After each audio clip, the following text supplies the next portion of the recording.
In this section of the course, we will learn about the HTML elements that allow us to add media to our web pages. In this particular lesson, we will learn how to add an image to a web page. Here is an example page from an earlier lesson in the course. Let's give ourselves a goal. Let's imagine that we want to add an image to this page. I have a JPEG or an image file on my desktop named Life on the Tracks, and here's what it looks like.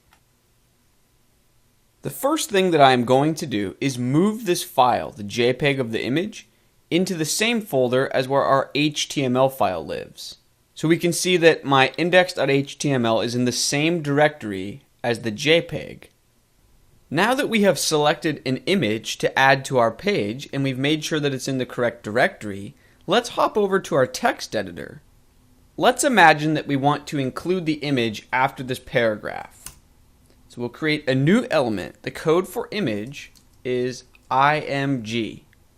Now with most other elements in HTML, for the sake of organization, we are encouraged to include a closing tag. But with the image element, we do not need this at all. In fact, the only thing that we need with an image is a few attributes. The first attribute is source, src.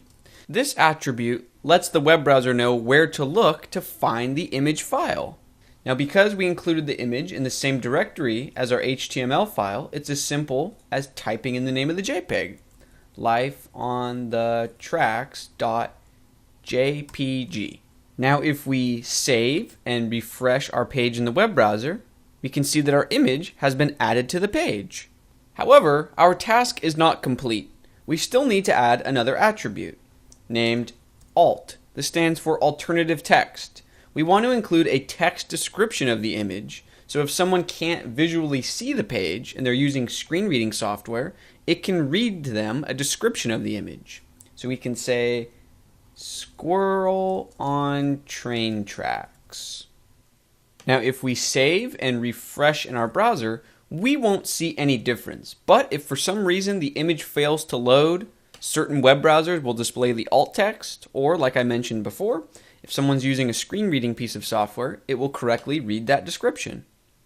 In other words, there's no reason to not include an alt attribute for your image. It makes your web pages far more accessible. So we have reviewed the alt attribute and we have reviewed the source attribute. Before we close out this lesson, there's one more thing that I want to discuss, and that is keeping your image files organized. So you will remember that we included the JPEG in the same folder as our HTML file. In reality, you will probably want to create a special images folder to keep things organized. So let's move our JPEG into the images folder. Once we have moved the file, if we refresh our page, obviously the image will not be able to load because the web browser doesn't know where to look to find the image anymore. So we need to update our code. For the source attribute, our value needs to reflect that images folder. It's as simple as typing the name of the folder and then including a /. So to review, the / is how we designate that the text leading up to it is referring to a folder. So for example, we could take things a step further. Within this images folder, we could create another folder named animals and then drag our image into that. And then in our code, we could say images/animals/ and then the name of the JPEG. So if we refresh, we can see that our image is loading once again.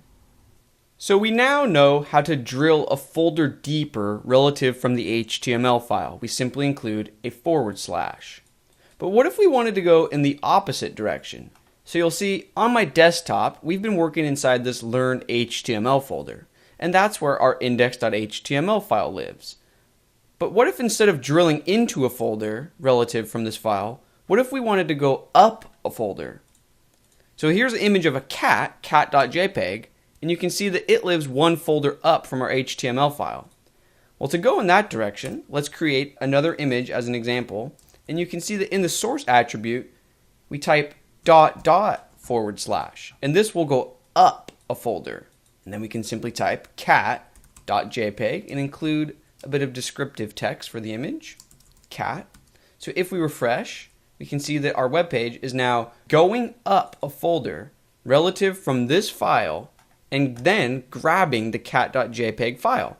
For the time being, that's enough speaking about going up a folder or down a folder. The only way to become truly comfortable with this syntax is to practice it on your own.